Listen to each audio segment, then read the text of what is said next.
one day I'll figure out how to put chat up on my own screen. Like an overlay for the game I'm playing.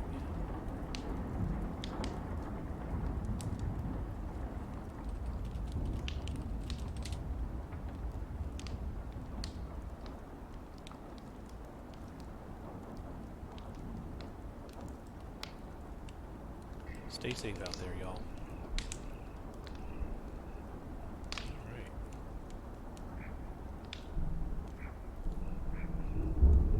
What I could probably do is resize the Minecraft a little bit. Put the chat over here.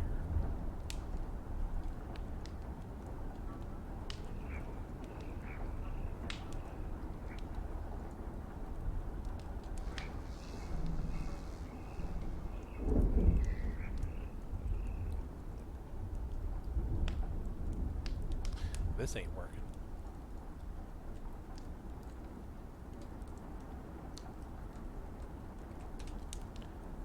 Yeah, never mind. It's good.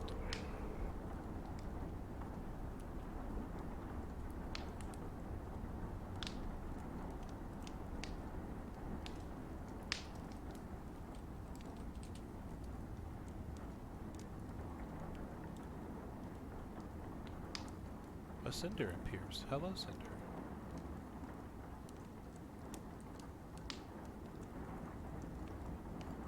Need to figure out how to move this chat over to the other side of my screen so I can see it better, perhaps. And let me know how the sound is doing, and welcome on in, and glad to have you here. Glad to have you here. And in response to what you said in chat, blah, blah, blah, blah, blah, blah, blah. Quite quiet tonight. Okay. Let's see what we can do to adjust accordingly. Maybe bring the background sound down so that you can turn your master volume up.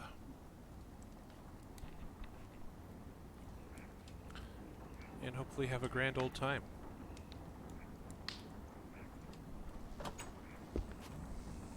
While I hunt for who knows what out here in the wild green yonder.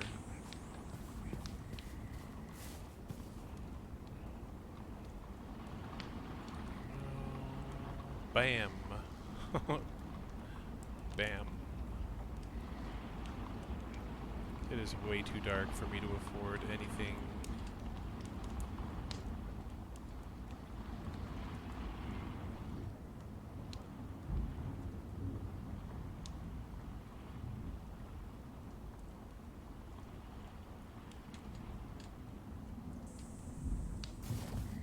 Suppose we will continue our hunt for crab legs or claws. It's the simple things in life, right? I still have not gotten one piece of sulfur whatsoever. So that's exciting.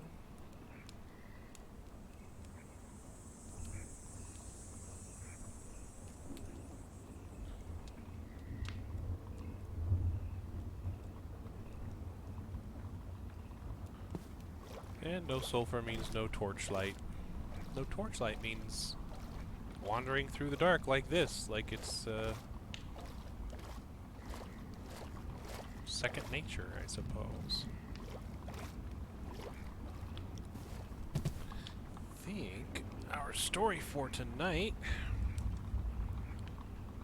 is going to be, the Riddle. And then we'll read, depending on how long that one is. Oh, the Mouse, the Bird, and the Sausage. That sounds like a promising tale. And then Little Red Riding Hood.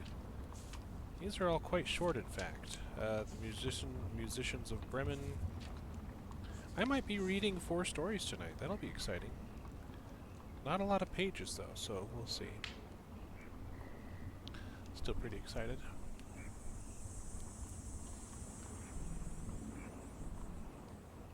Yes, indeed. My poorly cut tree that I should probably work on a little bit once I have some more sustenance. Kiddo read you a story as you were settling down for a nap earlier. Oh, really? And which story did Kiddo read to you, dear Cinder? Because that sounds precious and adorable.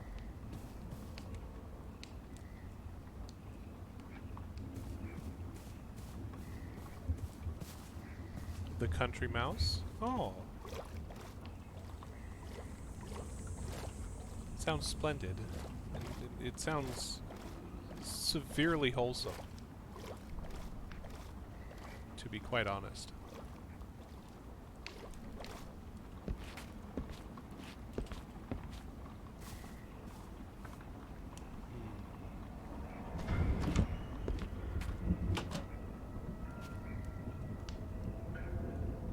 What the hell is that sound?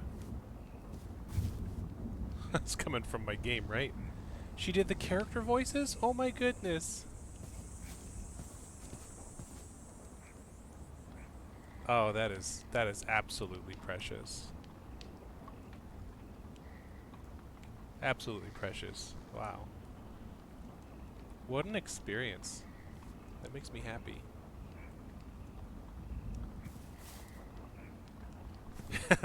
You did it now. Yeah, that's that was a sound I had never heard before. First time for everything, right? By golly. Let's see, I've got 2 crab claws and a raw frog's leg. I guess that'll have to do. Gosh, it's rumbling out. I guess the sky is going to open up soon. Let's eat the frog's leg. Still hungry? Alright. We will eat the crab claw. And we will go into the deep, dark abyss. Oops? What's oops?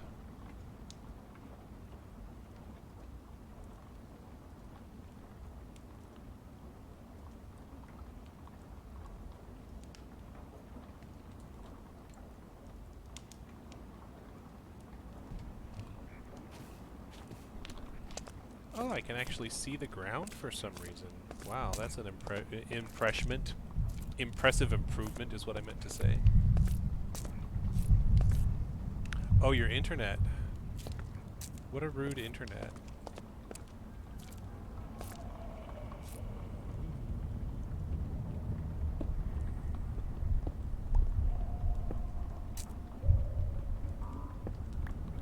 Oh, I hear a rock golem, so I think that I'm going to have to expect to die soon. Oh, there's the sky cracking. The sky cracked open. Very good.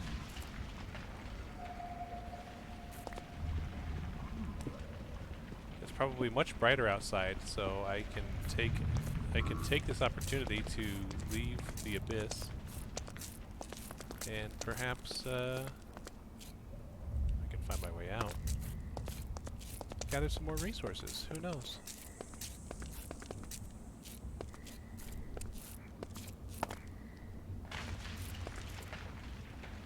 And where are we? There we are.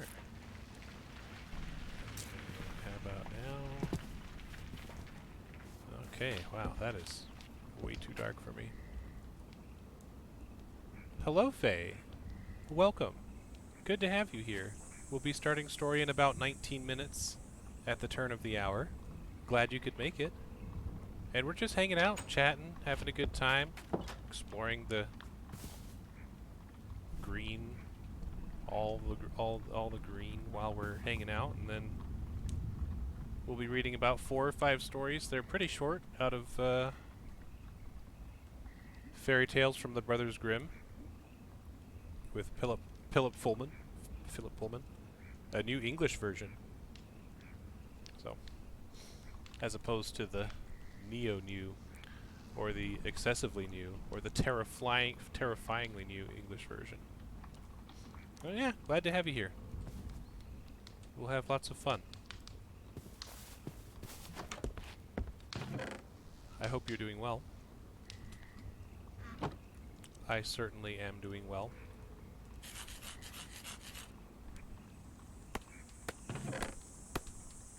Got myself some boats, and we're gonna go float in a boat for a bit.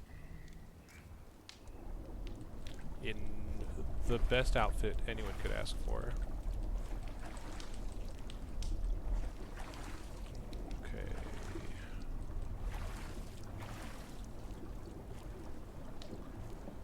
Yep, ran straight into a bit of grass. That's very smart. Ooh, what are these? Be right back, Mr. Boat.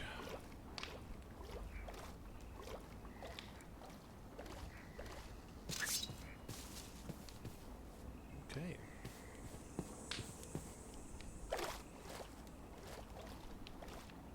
So are you doing well, Faye? I'm hoping. Hopefully well.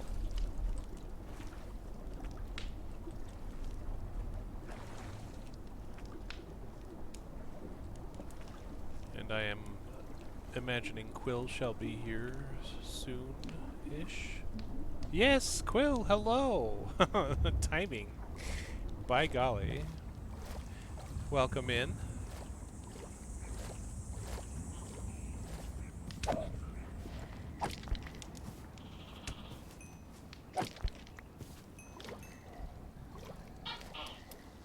Iced coffee. Ooh, oh, hello. No, please, please not to eat me. I do not wish to be eaten.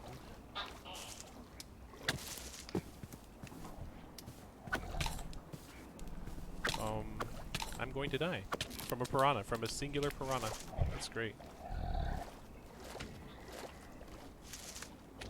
Oh, no, thank you for saving me, Mr. Alligator. I appreciate you saving me.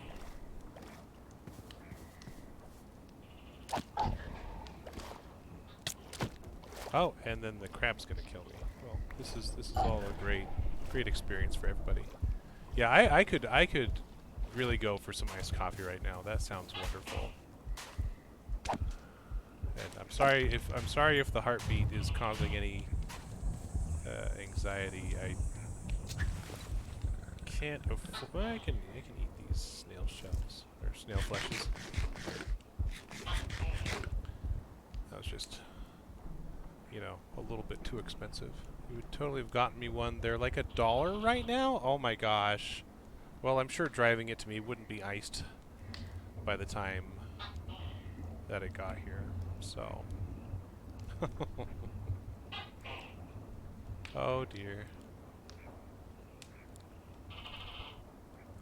So, Faye, you are untangling your hair. I'm very able to relate to that. If you had Elsa powers, it would be, oh.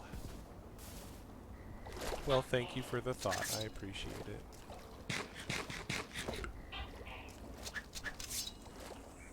I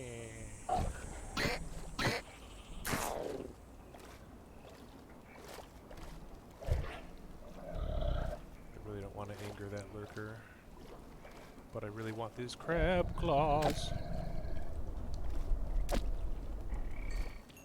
Oh, there's one that's right there.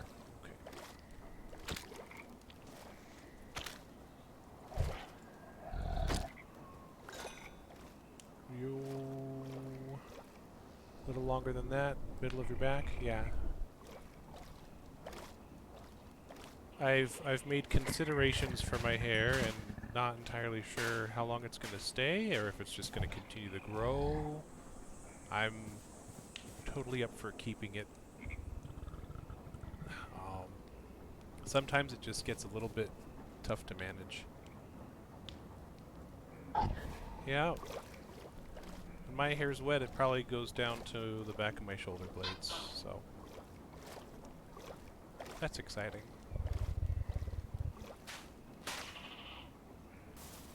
That's wildly exciting.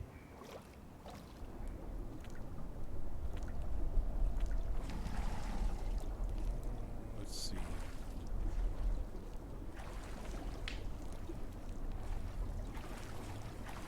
Suppose we'll head this way. Back home, it's getting a little bit misty out. And we'll grab this snail along the way. Row the boat. Yes, indeed. And I still don't have sulfur. Cinder, are you still there?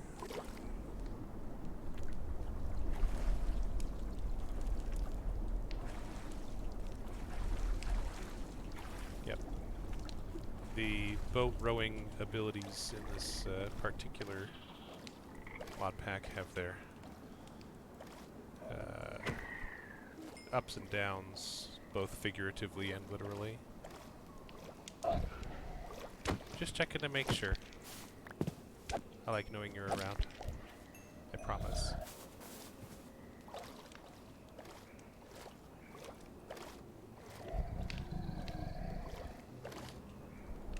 I am very excited for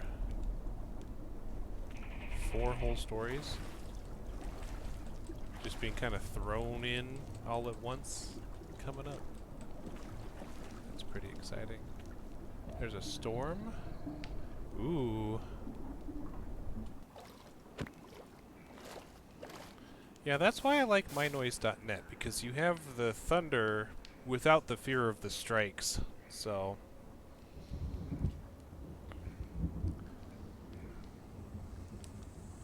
a lot more safe. A lot safer.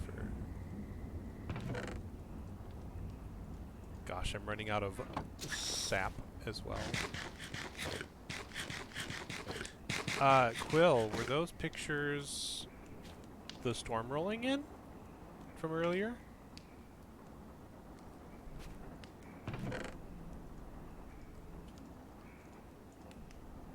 Okay. So they're just continuing to accumulate, huh?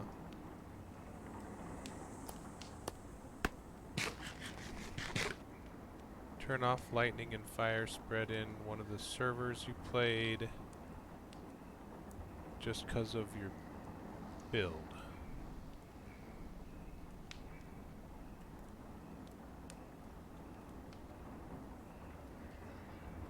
I think that makes sense. So, congrats on being the cause of someone turning off certain...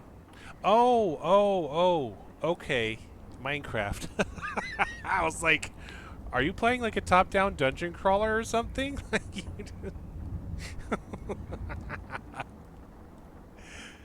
Oh no, that's embarrassing. I'm sorry. I checked out. I'm pretty checked out.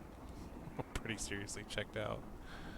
100 block tall, 20 block wide trees. Yeah, I would imagine that if that caught on fire, you'd have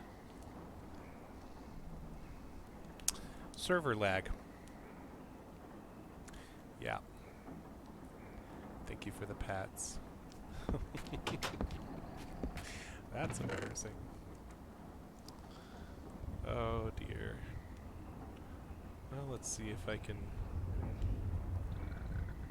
take down to the darkness here. Hello. Okay. Little bit eerie, little spooky, just in time for autumn. I'm so excited for October. Yikes. I wonder if there are going to be any shadows in the mist that come to visit.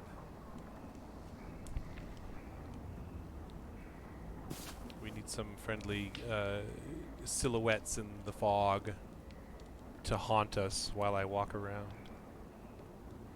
Trees were connected by rope bridges and doors were hidden within the roots. I think you would love some of the stuff that's here.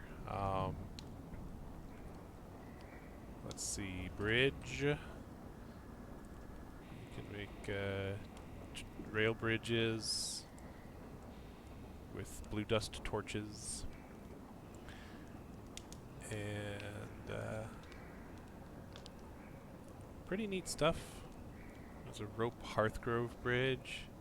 Oh, okay. Nice. Excellent.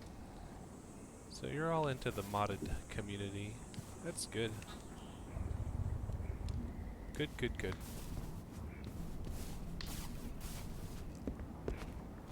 Yeah, this is nowhere near the difficulty of RL Craft, but I'm not into difficulty, to be very honest. We'll be starting story in about 8 minutes. If you have water you need to drink, or iced coffee, or need to grab a snack, now's the time.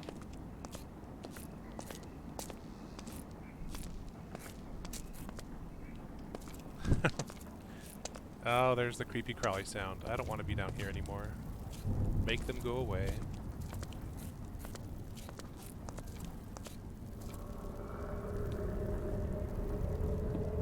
I love... Oh, and we have found our way into a cavern. And I think I'm going to regret doing this without light.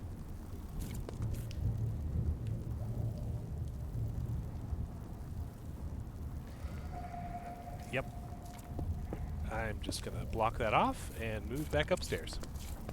Goodbye. Creepy crawly sounds in my ears. We'll find a different way to dig. You know what I'll probably do is I'll go on my little boat adventure and hopefully find a place that has sulfur without me having to go so deep underground. Dark places are dark. That they are. By golly. We shall make ourselves 2 more wood swords. And 6 minutes until story. I wonder where I will get us, what sort of trouble we will get into in the meantime. Anyone have any plans for the rest of the evening?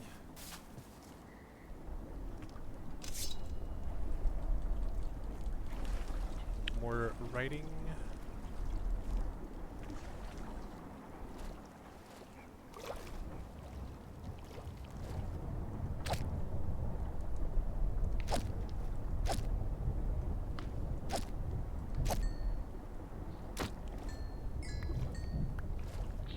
More writing. Very good.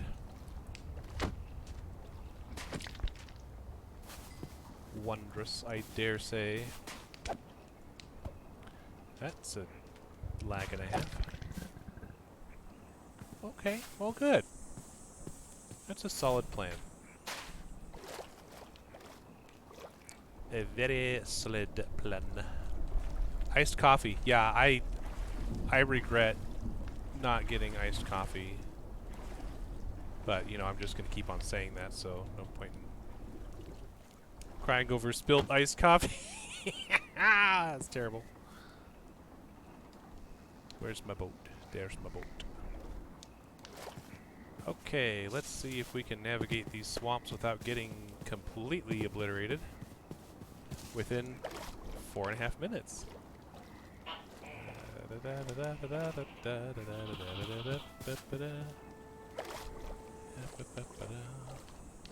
Looks like we've got a little elf guy hanging out on the top of that statue. Say hi to the elf dude.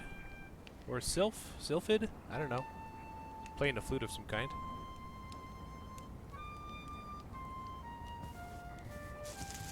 Definitely safe and not dangerous at all.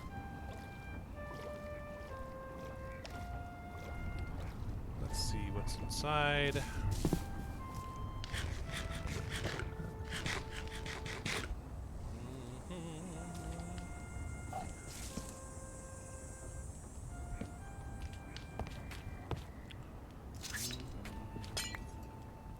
And ooh, sulfur! Hey, got my first 8 torches. What a treat! We got sulfur. Sulfur in the peat swamp. Now, should I risk getting the other one? I don't think I have enough time unless I rush. Let's hope there aren't any swamp hags.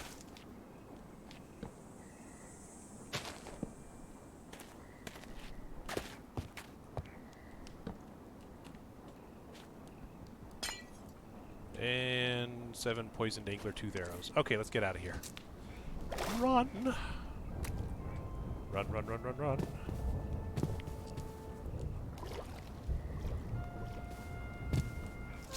And...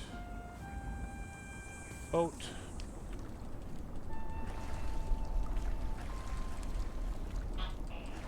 Oh, come on, get out of my way, Mr. Gecko. Why are we going slow? 2 minutes remaining.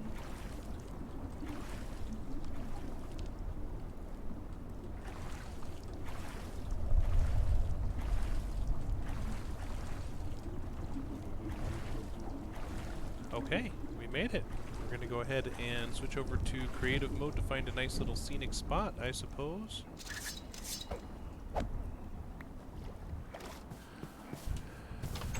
And we'll get settled in for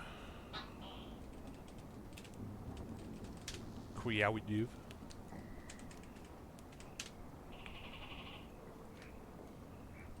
Story time. And I'm going to move chat to this screen and game to this screen and refit.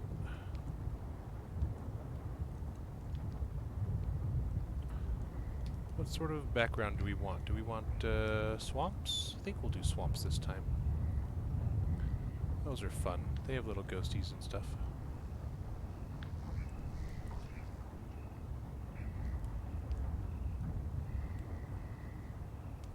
And Aurora Borealis. And creepy sounds. Okay. Without further ado, it's story time. Thank you for hanging out that little extra time with me tonight. I think I needed that zen of its own kind. But we will dive right in and start with chapter 14, the Riddle. Oh, hey, buddy. And so we're going to dive right in. This is Fairy Tales from the Brothers Grimm, chapter 14, the Riddle. Once there was a prince who took it into his head to travel about the world, taking no one with him but a faithful servant. One day they came to a great forest, and when evening came, they could find no place to shelter. They didn't know where they could spend the night. But then the prince saw a little house, and walking towards the house there was a girl, and as they came closer they saw that she was young and beautiful. He caught up with her and said, "Tell me, miss, can my servant and I find shelter for the night in that little house?" "Yes," she said sadly, "you can, but I don't think it's a good idea. I wouldn't go in if I were you." "Why ever not?" asked the prince. The girl sighed. "My stepmother lives there," she said, "and she practices the evil arts. What's more, she doesn't like strangers, but if you must go in, don't eat or drink anything she offers you." The prince realized that this was the house of a witch, but it was dark and they couldn't go any further, and besides, he was afraid of nothing, so he knocked and went in. The old woman was sitting in an armchair by the fire, and when she looked at the prince her eyes glowed like the coals. "Good evening, young sirs," she said in her friendliest voice. "Sit down and rest yourselves." She blew on the fire and stirred something in a little pot.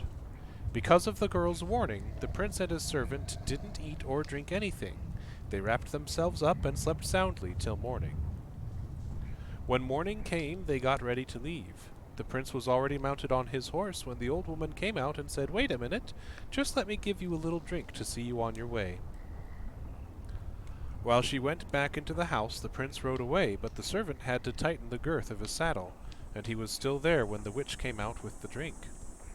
"Here you are," she said, "take this to your master." But he had no time to do that, because as soon as he took it from her hand, the glass burst and the drink splashed onto his horse. It was poison, of course, and it was so strong that the poor animal fell dead at once. The servant ran after the prince and told him what had happened, and he'd have left with the prince right there and then, except that he didn't want to abandon his saddle, so he went back to get it.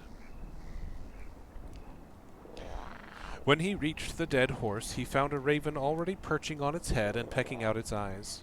Who knows? We might find nothing better to eat today, he thought, so he killed the raven and took it with him. They wandered in the woods all day long, but they couldn't find their way out. As night fell, they came to an inn, and the servant gave the raven to the innkeeper and told him to prepare it for their supper. Now what they didn't know was that they'd fallen into a den of brigands, murderers in fact. And just as the prince and his servant were sitting down, 12 of these rascals turned up, meaning to do away with them. But seeing the supper arrive, the murderers thought that they might as well eat first. It was the last meal they ever had, for they hadn't swallowed more than a mouthful of the raven stew when they all fell dead. The poison in the horse had been so strong that it had passed on to the raven, and that had been enough to kill every one of them. The innkeeper had fled, seeing what had happened, and there was no one left in the house but the innkeeper's daughter. She was a good girl and had had nothing to do with the murderers and their wickedness. She unlocked a hidden door and showed the prince all the treasure they'd stolen, piles of gold and silver and mounds of jewels. The prince said she could keep it for herself. He wanted nothing to do with it. And once again he and his servant rode on their way. They traveled about for a long time, and one day they came to a town where there was a princess who was both very beautiful and very proud. She had announced that she would marry any man who asked her a riddle that she couldn't solve. However, if she managed to solve it to the satisfaction of 12 wise riddle masters, his head would be cut off. She would have 3 days to think about it, but she was so clever that she always solved it long before that time was up. Already 9 men had tried to beat her, but each of them had lost his own head. However, that didn't worry the prince. He was so dazzled by her great beauty that he was willing to risk his life. He went to the palace and asked his riddle. "One killed none," he said, "but still killed 12. What is it?" She had no idea what it could be. She thought and thought, but nothing came to mind. She consulted all her riddle books, but there had been nothing like it in all the history of riddles. It seems as if she'd met her match at last. However, she still wasn't willing to give up, so that night she sent her chambermaid to creep quietly into the prince's bedroom. There she had to listen carefully to anything he said in his sleep, in case he revealed the answer to the riddle in his dreams. But they came to nothing, because the prince's servant had taken his place, and when the maid had came in, he snatched away the robe she covered herself with and chased her away with a stick. So, that didn't work.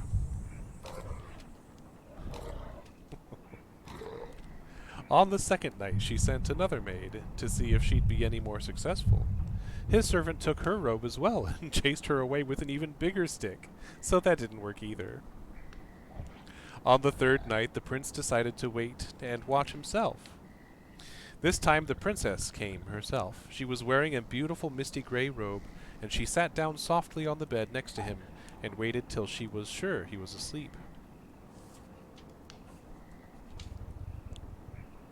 But he was still awake, and when she whispered, "One killed none. What is that?" he answered, "A raven ate the flesh of a horse that was poisoned and died itself." Then she said, "But still killed 12. What does that mean?" He answered, 12 murderers ate a stew made from the raven and died of it."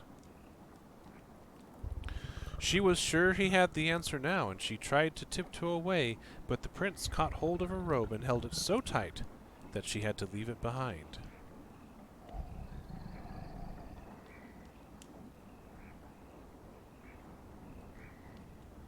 I am checking the chat. Video's having a lot of problems. Could be the game's fault.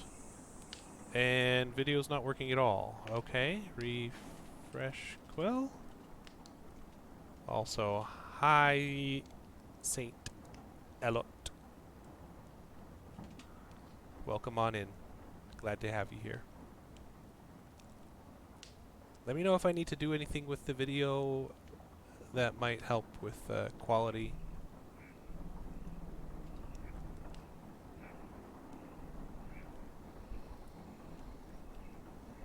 Let's see.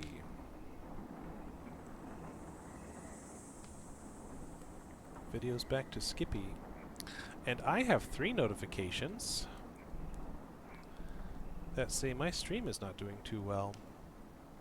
Dropped frames. Ooh. Yeah. I'm gonna blame that on my interwebs. Because even though it's raining in-game, it is also raining outside. And I expect that there is something that is passing through the coaxial cables. I'm glad the story's going well. I shall continue to read.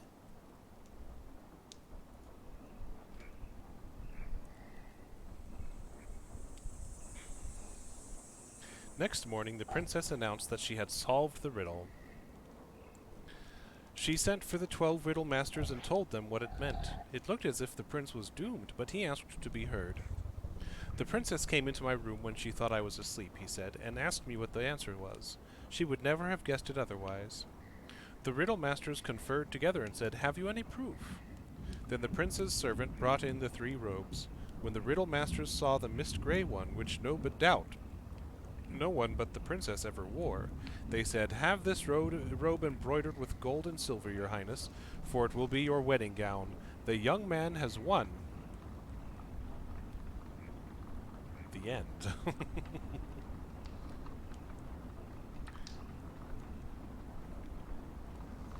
I had so much trouble following that story.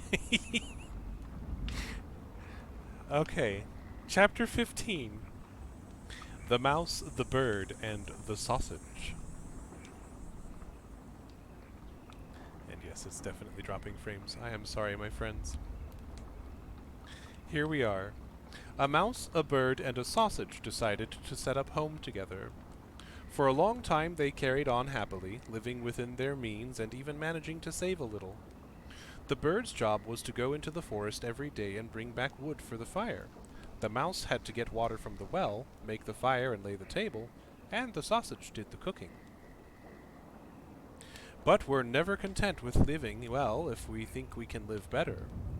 One day, as the bird was in the forest, he met another bird and boasted about his pleasant way of life. The other bird only called him a poor dupe. "What do you mean?" "Well, who's doing the lion's share of the work? You are. You have to fly back and forth carrying heavy bits of wood, while the other 2 take it easy. They're taking advantage of you, make no mistake about it."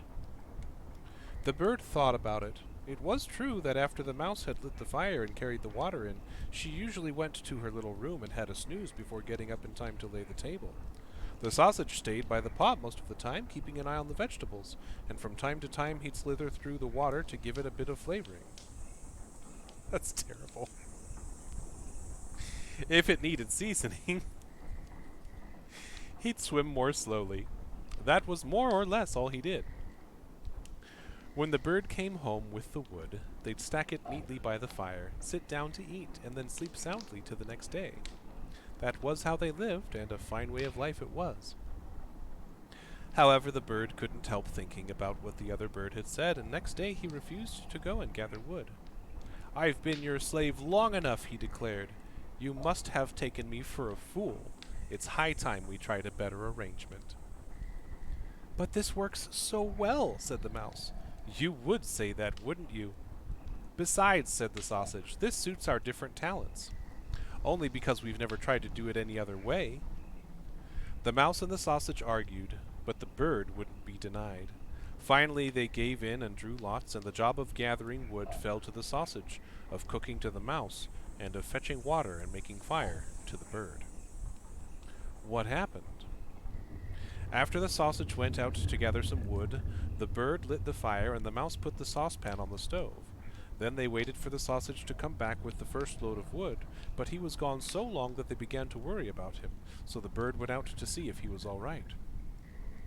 Not far from the house, he came across a dog licking his lips. "You haven't seen a sausage, have you?" "Yeah, I just ate him. Delicious." "What do you mean? You can't do that. That's appalling. I'll have you up before the law." "He was fair game. There's no sausage season that I know of." "He certainly was not fair game. He was innocently going about his business. This is outright murder. Well, that's just where you're wrong, chum. He was carrying forged papers, and that's a capital crime. Forged papers? I've never heard of such a nonsense. Where are they? Where's your proof? I ate them, too. There was nothing the bird could do. In a fight between a dog and a bird, there's only one winner, and it isn't the bird. He turned back home and told the mouse what had happened. Eaten, she said. Oh, that's dreadful. I shall miss him terribly. It's very sad. We'll just have to do the best we can without him, said the bird. The bird laid the table while the mouse put the finishing touches to the stew. She remembered how easily the sausage had managed to swim round and round to season it, and thought that she could do the same. So she clambered onto the saucepan handle and launched herself in, but either it was too hot and she suffocated, or else she couldn't swim at all and she drowned. But at all events, she never came out. Unless it's a giant eagle. Yes, Faye. When the bird saw the vegetable stew coming to the boil with a dead mouse in it, he panicked. He was making up the fire at the time, and in his shock and alarm, he scattered the burning logs all over the place and set fire to the house. He raced to the well to gather some water to put it out, but it got his foot caught in the rope, and when the buckets plunged down the well, down he went with it, so he was drowned. And that was the end of them all. So, yeah. Don't slither around in a stew and then hop around with forged documents, 'cause you'll get eaten up by a dog, and then everyone suffers. That's what we learned. Forged papers. Come on, people. Well, Chapter 16. Little Red Riding Hood.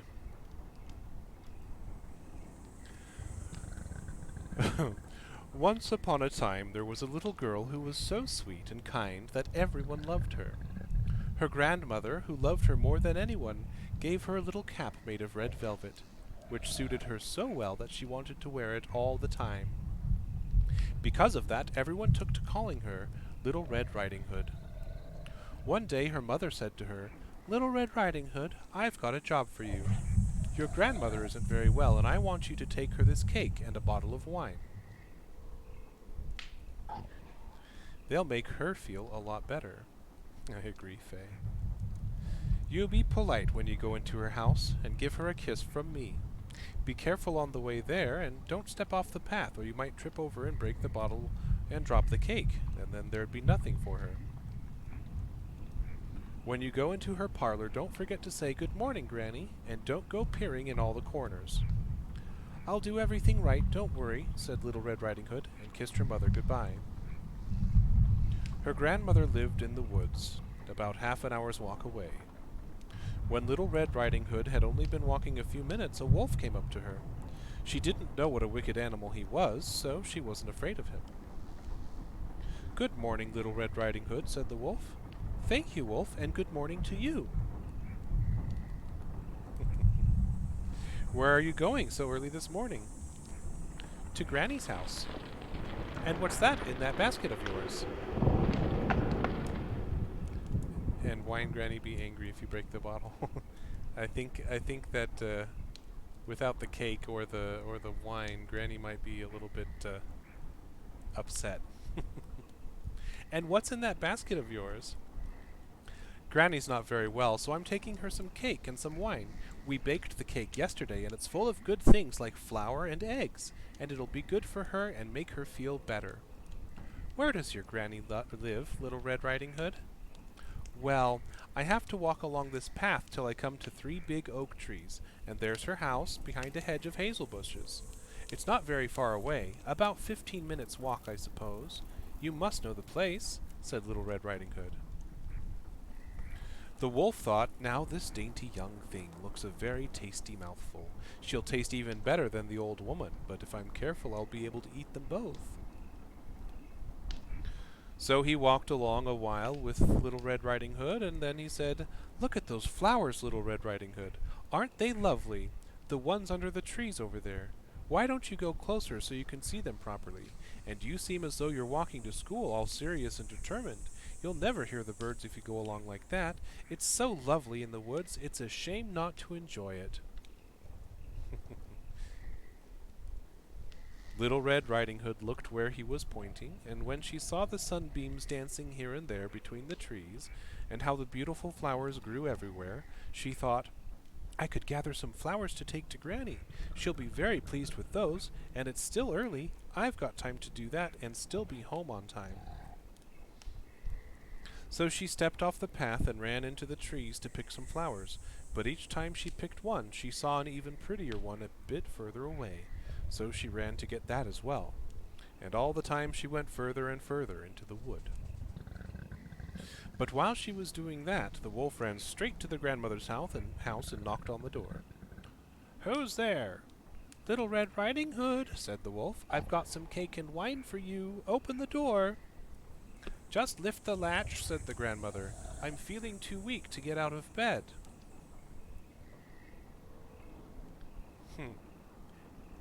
Yes, Faye. Or they took the stories, anywho. The wolf lifted the latch and the door opened. He went inside, looked around to see where she was, and then leapt on the grandmother's bed and ate her all up in one big gulp. Then he put on her clothes and put her nightcap on his head and pulled the curtains tight shut and got into bed. All that time Little Red Riding Hood had been wandering about picking flowers. Once she had gathered so many that she couldn't hold any more, she remembered what she was supposed to be doing and set off along the path to her grandmother's house. She had a surprise when she got there because the door was open and the room was dark. My goodness, she thought, I don't like this. I feel afraid, and I usually like it at Granny's house. She called out, Good morning, Granny, but there was no answer. She went to the bed and pulled up the curtains. There was her grandmother lying with her cap pulled down and looking very strange. Oh, Granny, what big ears you've got! All the better to hear you with. Granny, what big eyes you've got! All the better to see you with. And Granny, what big hands you've got! All the better to hold you with. And oh, Granny, what a grim, ghastly mouth you've got!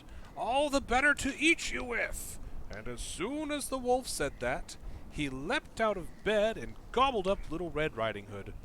Once he'd swallowed her, he felt full and satisfied, and since the bed was so nice and soft, he climbed back in, fell deep asleep, and began to snore very loudly indeed.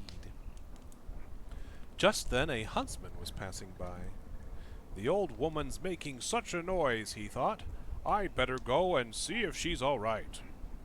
He went into the parlor, and when he came near the bed, he stopped in astonishment. You old sinner, he thought. I've been looking for you for a long time. Found you at last. Oh dear, Faye. He raised his rifle to his shoulder, but then he put it down again because it occurred to him that the wolf might have eaten the old lady, and he might be able to rescue her. So he put down the rifle and took a pair of scissors and began to snip open the wolf's bulging belly. After only a couple of snips, he saw the red velvet cap, and a few snips more. The girl jumped out. Oh, that was horrible, she said. I was so frightened. It was so dark in the wolf's belly. And then the grandmother began to clamber out, a bit out of breath, but not much worse for her experience. While the hunter helped her to a chair, Little Red Riding Hood ran outside to fetch some heavy stones. They filled the wolf's body with the stones, and then Little Red Riding Hood sewed him up very neatly, and then they woke him up.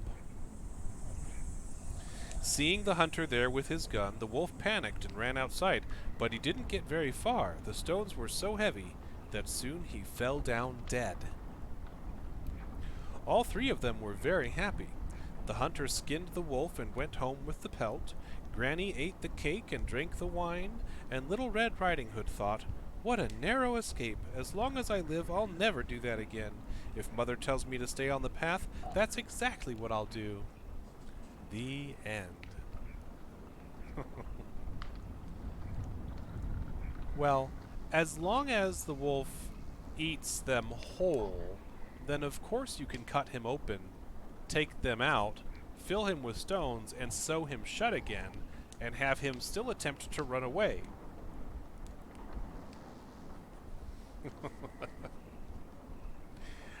And so we move forward to chapter 17, the Musicians of Bremen.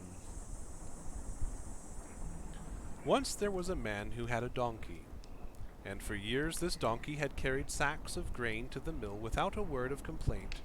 But now his strength was running out, so he couldn't work as hard as he used to, and his master thought it was time to stop feeding him.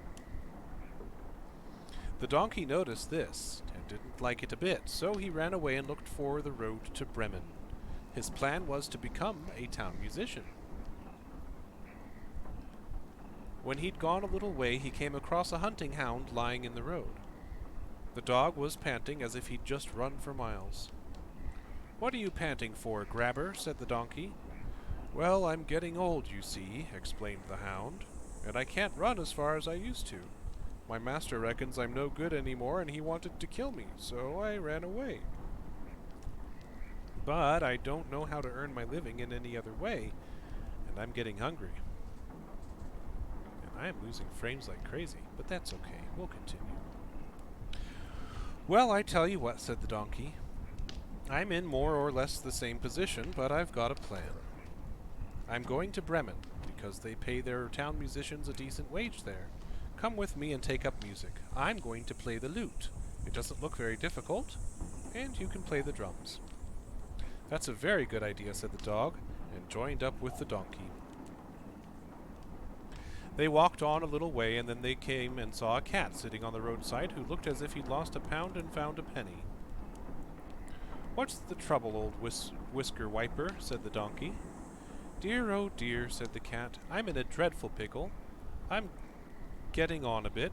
I don't expect you've noticed, but I'm not as young as I was, and my teeth are getting blunt. I used to catch mice, rats, any sort of vermin, you name it, but I'd rather sit by the stove and snooze these days. My mistress was going to drown me, but I ran away. I haven't a clue what to do now. You got any ideas?" "Come with us to Bremen," said the donkey.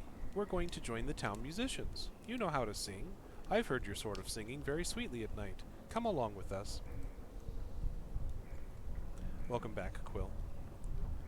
I am definitely seeing all these notifications.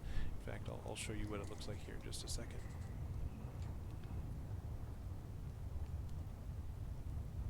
There, we'll work on that. And I can't see anything. Oh, there we go. But yeah, it's pretty rough. It's pretty rough tonight. I don't know what's going on. Hopefully, stream will be better tomorrow when I plan to stream. All right, let's see. So we've got a donkey, a dog, and a cat going to Bremen to become musicians. "Come with us to Bremen," said the donkey. "We're going to join the town musicians. You know how to sing. I've heard your sort of singing very sweetly at night. Come along with us." Read that wrong both times. "I've heard your sort singing very sweetly at night." Okay. The cat thought this was a very good idea, and they all went along together. Presently they came to a farmyard. Standing on the roof was a cockerel, crowing with all his might. "What are you crowing for?" said the donkey. "It's long past daybreak." "I'm forecasting the weather," said the cockerel. "It's Our Lady's Day, and when she washes It's Our Lady's Day when she washes the Christ child's shirts and hangs them out to dry. I'm telling the family it's going to be dry and sunny, and you'd think they'd be grateful, but not a bit of it. They've got guests coming tomorrow, and they want to eat me. So the farmer's wife has told the cook that this evening she's going to chop my head off. I'm going to crow and crow while I've still got some breath in my lungs." "Well, that's a poor show," said the donkey. "Why don't you come with us to Bremen? We're going to be musicians. You've got a lovely voice, and when we all make music together, we'll be irresistible." The cockerel agreed. Off they went, but they couldn't reach the city of Bremen in one day, and in the evening they decided to look for shelter in the forest where they had happened to find themselves.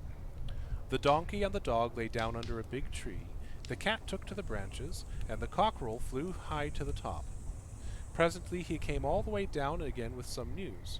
Before falling asleep he looked all around, north, south, east, and west, and he thought there must be a house not far away, because he'd seen a light shining.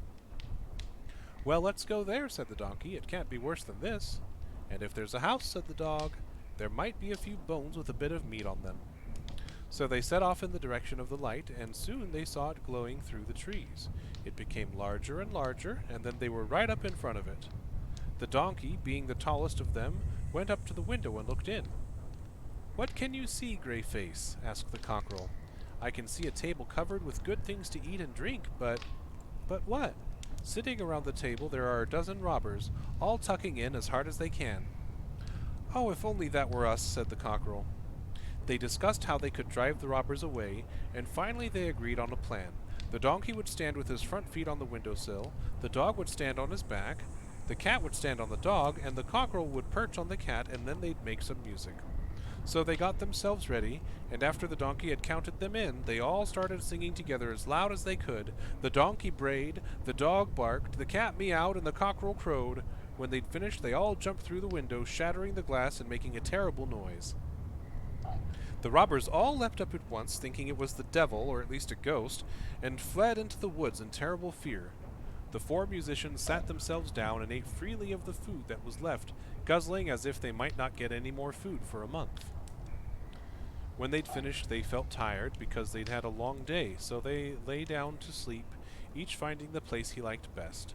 The donkey lay by the dung heap outside, the dog curled up behind the door, the cat stretched out on the hearth next to the fire, and the cockerel perched on the roof beam.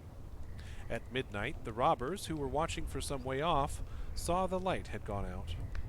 "We shouldn't have let ourselves be chased away like that," said the chief. "That's not very brave, is it? Here, Lefty, go back and have a look. See what's going on." Lefty crept back to the house. He could hear nothing, so he tiptoed into the kitchen and looked around. There was nothing to see but the cat's fiery eyes. Lefty thought these were live coals, so he struck a match to make them blaze again and touched it to the cat's nose. Naturally, the cat didn't like that. He leapt up, spitting and shrieking, and clawed at the robber's face. "Eek!" yelled Lefty, and ran towards the door. He stumbled over the dog, who bit him hard in the leg. "Yow!" cried Lefty, and ran into the yard. The donkey woke up and kicked him hard on the backside. "Ah!" shrieked Lefty, and that woke up the cockerel, who crowed, "Cock-a-doodle-doo!" "No!" bellowed Lefty, and ran for the woods in terror of his life. "What is it? What is it?" said the robber chief. "We can't go back there," said Lefty. "There's a horrible witch in the kitchen, and she scratched me with her nails, and there's a man with a knife behind the door, and he stabbed me in the leg, and there's a brute with a club outside, and he whacked me so hard I think he broke my fundament. And the judge is sitting on the roof and called out, 'Bring the prisoner here!' So I ran and ran and ran." From then on, the robbers didn't dare go back to the house. The four musicians of Bremen, on the other hand, liked it so much that they never left. They're living there still, and as for the last person who told this story, his lips are still moving.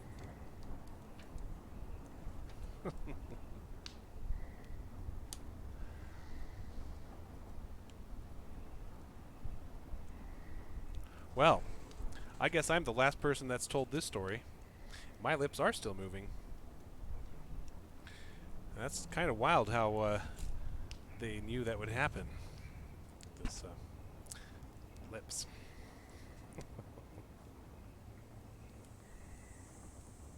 Oh, let's see. How terrible. Oh, yeah. Well, that was a pretty rough stream. The good news is that I'm going to have it uploaded on YouTube, I think, and the recording is going to be of the feed itself before it goes to the interwebs. So I'm hoping for a better experience. Maybe we can catch up with that. I really appreciate you being here, though. Really, really, really do. And I think we'll go ahead and call it quits for now. I hope you have a wonderful night. Thank you again for being here. Quill, Cinder, anyone else who's here actually watching as opposed to the long list of users that are here. And I will catch you all another time. Hope you have a wonderful evening. Good night.